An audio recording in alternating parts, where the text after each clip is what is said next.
किया। ये जो एंकर नाम का प्राणी है, ये आज देश की सबसे बड़ी समस्या है। क्योंकि ये एंकर जो ये एक्टर हैं, ये पत्रकार तो हैं नहीं। ये क्रीम पाउडर लगा के, टाई लगा के और वो करके मेकअप करके कैमरे के सामने आ जाते हैं और टीवी पे जो लाइन चलती रहती है उन्हें पढ़ देते हैं। दर्शकों को ये पता ही नहीं चलता कि किसी और का लिखा हुआ पढ़ रहे हैं। ये खुद अंदर से बहुत खोखले हैं, मैंने बहुत नज़दीक से देखे हैं। इन्हें कोई ज्ञान है नहीं, इनका कोई अध्ययन है नहीं, तो ये उलझुल कुछ भी बक देते हैं। और इसलिए न्यूज़ चैनल, कल को मोदी जी प्रधानमंत्री नहीं रहेंगे, दूसरा आके बैठ जाएगा, यही चैनल और यही एंकर उसकी चमचागिरी कर रहे होंगे, क्योंकि इन्हें उनसे भी फंड चाहिए, विज्ञापन उनसे भी चाहिए, खाली मोदी जी से ही थोड़ी चाहिए। आप कह रहे हैं कि अपने ये अपने मुनाफे के लिए, सरोकार अपने मुनाफे के लिए देश का नुकसान कर रहे हैं। और एक चैनल ने तो चमचागिरी में यहाँ तक लिख दिया मैं उसके पोर्टल पे, मैंने कल एक डिबेट में ये बात बोल भी दी, हालांकि दूसरे चैनल पर डिबेट हो रही थी, तो वो एंकर भी नाराज हो गई, यदि आप मीडिया की आलोचना क्यों कर रहे हैं। अरे मैंने कहा मैं आपकी थोड़ी कर रहा हूँ। एक न्यूज चैनल ने अपने न्यूज पोर्टल पर ये लिख दिया कि मोदी ने टेलीफोन पर बात की ट्रंप से और आंख में आंख डाल के बात की। अब टेलीफोन पे कैसे आंख में आंख डाल के बात की? मोदी जी कनाडा में थे और ट्रंप व्हाइट हाउस में थे और वहीं से मोदी आंख में आंख डाल के बात कर रहे थे। तो चमचागिरी में इतने आगे बढ़ जाते हैं चैनल और एंकर। और आपके फेवरेट एंकर एक्टर कौन है? मेरे ख्याल से इसमें तो मेरे फेवरेट वैसे रवीश कुमार हैं। नहीं, जो एक्टिंग अच्छा करते हैं। अच्छा, एक्टिंग तो सारे ही करते हैं। अब सबसे मित्रता, क्योंकि रोज मीडिया उसमें जाते रहते हैं डिबेट में, किसी का नाम आप मत लियो। अच्छा, बीजेपी के कौन से प्रवक्ता हैं जिनको देखकर आपके मन में लड्डू फूटता है? और जैसे होता है आपने मीम देखा होगा, गुरु अब मज़ा आएगा टाइप से, कौन होता है जिसको देखकर अच्छा लगता है? 2-3 प्रवक्ता ऐसे हैं जो गंभीर हैं और जिनके लिए हमें संभल कर बोलना पड़ता है, और थोड़ा ये रहता है कि ये हमें निरुत्तर न कर दें। जैसे सुधांशु त्रिवेदी हैं। आजकल 2 नए प्रवक्ता बीजेपी का हैं, वो बहुत गंभीरता से बोलते हैं। एक तो गुरु प्रकाश पासवान है, एक सिद्धार्थ यादव हैं, और 1-2 और भी हैं प्रवक्ता जो अच्छा बोलते हैं।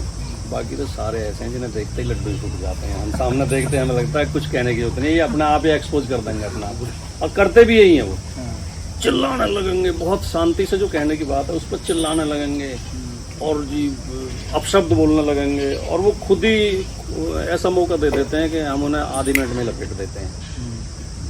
और पता नहीं बीजेपी क्यों बनाती है। बीजेपी ने ज़्यादातर हल्के लोगों को प्रवक्ता बनाया हुआ है, जिनकी भाषा भी ठीक नहीं है, जिन्हें कुछ वो अध्ययन करके भी नहीं आते। अब एक सज्जन एक दिन बहुत ज़ोर से चिल्लाए, मैंने कहा ये क्या, ये जो बसों में वो बेचते हैं, नहीं चूरन बेचते हैं बसों में, छत में हाथ मार के, देखिए जनाब तमाशा। मैंने कहा ये क्या स्टाइल है तुम्हारी डिबेट करने की? तो फिर खुद ही शर्मिंदा हो गए, फिर चुप हो गए। आपने वो त्रिशूल और ये सब देखा है, वो डिबेट में लेके जाते हैं, आपको कभी ऐसा नहीं लगा कि हमें भी त्रिशूल भाला कुछ लेके जाना चाहिए? वो ऐसे पाकिस्तान वाले को दिखाते हैं। हाँ, मेरे सामने नहीं हुआ ऐसा कभी, लेकिन ऐसा हुआ 1-2 बार। ऐसे लोगों को बुला लेते हैं पाकिस्तान को, आज निपटा देंगे। वो एक वो हैं मेजर साहब हैं, उन्हें खड़ा कर देते हैं, और वो ना एक और मेजर साहब, अच्छा, नाम लेना किसी का, वो तो जनरल हैं, एक मेजर साहब, वो पाकिस्तान के लिए बहुत उलझुल, गाली देने से पाकिस्तान थोड़ी ख़त्म हो जाएगा। सर, आरएसएस को लेकर आपकी नाराज़गी बहुत ज़्यादा रहती है, क्यों रहती है? आरएसएस भारतीय जनता का प्रतिनिधित्व नहीं करता। आरएसएस चित्पावन ब्राह्मणों का संगठन है और कुछ सुनियोजित लक्ष्यों को लेकर बनाया गया, षड्यंत्रों को लेकर बनाया गया। और आरएसएस, आप एक रज्जू भैया को छोड़ दें तो सारे अब तक जितने उसके प्रमुख रहे हैं चित्पावन ब्राह्मण रहे हैं। तो ऐसा क्यों है कि 100 साल तक संगठन चल रही है? 100 साल में 140 करोड़ देश की आबादी है, आप किसी दलित को, पिछड़े को, किसी महिला को इसको प्रमुख नहीं बना पाए, या ब्राह्मण के अलावा किसी ब्राह्मण में भी केवल एक वर्ग चित्पावन ब्राह्मण, पहली बात। दूसरी बात, आरएसएस ने कभी कोई अच्छे मुद्दे को लेकर कभी कोई अभियान नहीं चलाया। जैसे सामाजिक बुराइयों को लेकर चलाया हो, छुआछूत के खिलाफ, या दूल्हों को घोड़े पे बैठने से रोक दिया जाता। कभी आरएसएस आपने देखी हो जाके विरोध करते हुए कि ये हमारे भाई हैं।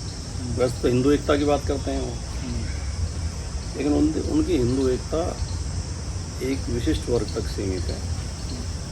दूसरे आरएसएस ने 1925 से 1947 तक आज़ादी की लड़ाई से आरएसएस अलग रहा, बल्कि अंग्रेज़ों की मदद की। मैंने बहुत इस बारे में अध्ययन किया है। जब सुभाष चंद्र बोस ये कह रहे थे अंग्रेज़ों की फ़ौज छोड़ के मेरी आज़ाद हिंद फ़ौज में आ जाओ, मैं देश को आज़ादी दिला दूँगा, और जब गांधी जी भारत छोड़ो आंदोलन का आह्वान कर रहे थे, उस समय आरएसएस के प्रमुख गोलवलकर जी उनकी मदद कर रहे थे अंग्रेज़ों की। गोलवलकर और सावरकर दोनों गाँव में जा जाके मीटिंग करके लोगों को अंग्रेज़ों की फ़ौज में भर्ती करा रहे थे। किससे लड़ने के लिए करा रहे थे? गांधी से और सुभाष चंद्र बोस से लड़ने के लिए। फिर जब हमारे देश ने राष्ट्रीय ध्वज तिरंगा स्वीकार किया, तो आरएसएस ने लेख लिख के उसका विरोध किया कि 3 रंग अशुभ होते हैं और हमारा झंडा भगवा होना चाहिए। जब 26 नवंबर 1949 को हमारा संविधान स्वीकार किया गया, तो 30 नवंबर 1949 के ऑर्गेनाइजर में आरएसएस के प्रमुख गोलवलकर ने लेख लिख के इस संविधान का विरोध किया और कहा ये कटिंग पेस्टिंग का संविधान है, चोरी करके दूसरे संविधानों से चोरी कर करके बनाया गया है। हमारा संविधान मनुस्मृति पर आधारित होना चाहिए। वो मनुस्मृति जो शूद्रों और स्त्रियों को गुलाम मानती है, उस मनुस्मृति पर आधारित ना संविधान चाहिए। और कई रिसर्च हुई हैं इस बारे में, मैंने वो भी पढ़ी हैं कि देश में जितने सांप्रदायिक दंगे हुए हैं, हिंदू मुस्लिम खास तौर से, उस हर दंगे में आरएसएस की भूमिका रही लगभग, और शुरुआत आरएसएस की ओर से होती है। तो जो संगठन देश की आज़ादी से दूर रहा हो, देश के संविधान का विरोधी हो, जिसके राष्ट्रपिता की हत्या में जिस संगठन के आदमी शामिल रहा हो, गौर से आरएसएस का प्रमुख सदस्य था। और सरदार पटेल जी ने उस समय नेहरू जी को एक पत्र लिखा था जिसमें कहा था कि इस बात के पुख्ता प्रमाण हैं कि आरएसएस के एक हिंदूवादी गुट ने ही गांधी जी की हत्या की है। और ये इस बात को और प्रमाणित करता है कि गांधी जी की हत्या के बाद आरएसएस के कार्यालयों में मिठाई बांटी गई। जिस संगठन ने 2002 तक अपने मुख्यालय पर तिरंगा न फहराया हो, राष्ट्रध्वज, और जब 2 लड़कों ने जाके वहाँ राष्ट्रध्वज फहरा दिया तो उनके खिलाफ मुकदमा लिखाया गया हो, उन्हें जेल भिजवाया गया हो और मुकदमा लड़ा हो आरएसएस ने। और फिर कोर्ट ने जब आदेश किया कि आप क्यों नहीं फहराते ध्वज, तब 2002 से वो भी केवल राष्ट्रीय दिवसों पर 26 जनवरी 15 अगस्त को फहराते हैं, बाकी दिन नहीं फहराते।